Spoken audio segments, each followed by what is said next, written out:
In 2022, I photographed a client who said something offhand after her session that I have never forgotten. She was looking through her images, thrilled with everything we got, and she just said it casually.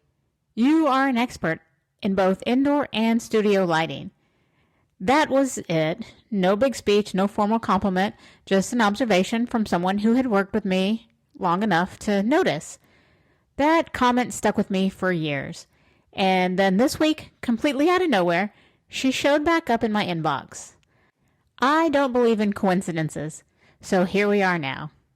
Hey y'all, it's your podcast bestie Jama again, and today we're taking a break from my health journey. I have spent the last several episodes being very honest with you about some hard stuff, and I'm grateful for all of y'all tuning in. But today I want to talk about something that genuinely lights me up. Today, I want to talk about photography. Yes, y'all, I still run a photography business. Specifically, I want to talk about why I'm not a one-trick pony and why I never wanted to be. You hear something a lot in the photography world. If they don't like my style, they're not my client. And I get it. I understand the logic behind it. Niching down, finding your signature look, building a recognizable brand around one aesthetic. That works for a lot of photographers. It has never worked for me, however, and for a long time, I wondered if that meant something was wrong with me and what I was doing. It does not. It just means I'm wired differently, and I know I am. So I'm a manifesting generator. That's a human design thing, and I will be doing a whole series on that soon, so stay tuned. But the short version of that is that I am literally wired to work across multiple things at once. Doing the same thing on repeat drains me. Variety fuels me and what I do. The moment I understood that about myself, so much of how I have always worked started making way more sense. One style for 30 years would bore me to death. A challenge energizes me. A client who comes to me with a vision I have never executed before is not a problem. That's my favorite kind of session. Looking at an image and being able to deconstruct how it was captured, the which way the light was coming in, how the client was posed, all of that lights me up. Doing the same thing over and over is not mastery. It's just repetition.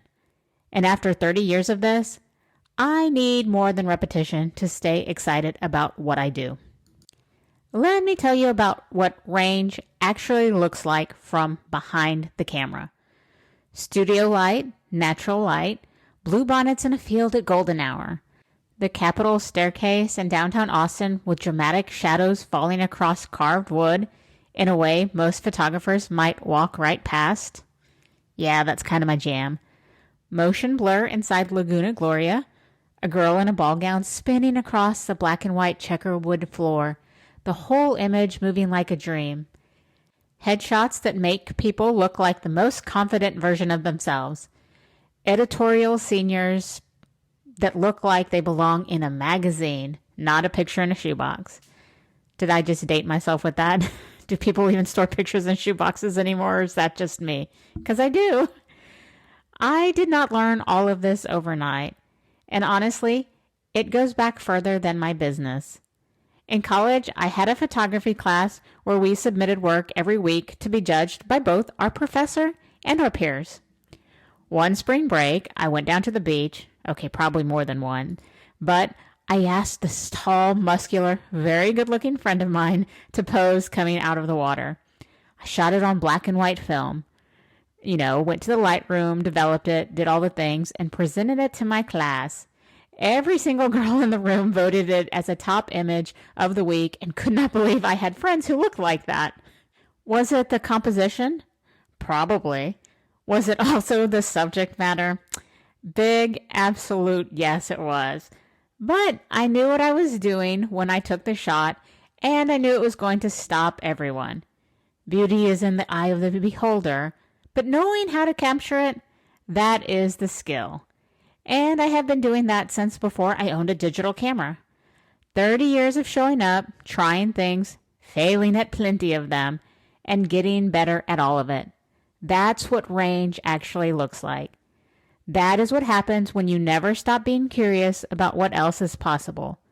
I can walk into almost any situation and figure it out because I have probably already walked into something harder. So, here's how it actually works when a client comes to me with a vision. They usually end up sending me a Pinterest board or some pictures they screenshotted off of social media. A mood, a handful of images that they saved probably at 2 o'clock in the morning because something about them felt like them, like who they wanted to be in the photograph, like the version of themselves they have not quite stepped into yet. And my job? It's to look at that board and to translate it into something real, something for them. And it's not simple skill. That requires, again, knowing how light works and how people work and how to read a space for what it can give you. And also how to build trust fast enough that someone relaxes in front of your camera and the images stop looking like photos and start looking like moments. I just came off of an amazing senior spring client sessions, but the most recent of those sessions really made me want to record this episode. Laguna Gloria and the Texas Capitol started exactly that way. She sent me a Pinterest board. She had a vision, a ball gown that she purchased specifically for this, a moody interior, something editorial and unexpected. I'd photographed her family in natural light every year for years now. She knew what I could do in that setting, but this was totally different. She wanted something else entirely and trusted me to figure it out. We got the motion blur shot inside the house on the Laguna Gloria campus. It has this beautiful checkerboard floors. We got dramatic staircase at the Capitol with the light doing exactly what I needed it to do. And of course I knew where to look. I spent a lot of time in that building. We got the window light portraits that looked like they were pulled from an editorial magazine. And she loved every single one of them because the images looked like her vision, not mine. My job was to serve what she came to me with, and that is always what I try to do. Just this week, I booked a high school senior for both fall and spring. The mom looked through my entire portfolio, so much of it, all the locations, every kind of session, and she said she could just tell my work was different from everybody else's. And of course, she's like, I don't know what it is, if it's your lens or something. But she knew what she wanted for her daughter, and she knew I was the one to do it for her. That is what 30 years of not being one thing looks like from the outside. Someone looks at your body of work, and they see range. They see intention. They see a photographer who has never stopped learning, never settled into a formula, never decided that good enough was the same as great, and they booked me because of it. And that booking made my week, honestly. It made me want to record this episode even more than I already did. So if you're a photographer who has been told to niche down, pick a lane, find your one signature style, and stick with it forever, I'm not here to tell you that that advice is wrong. It works for a lot of people.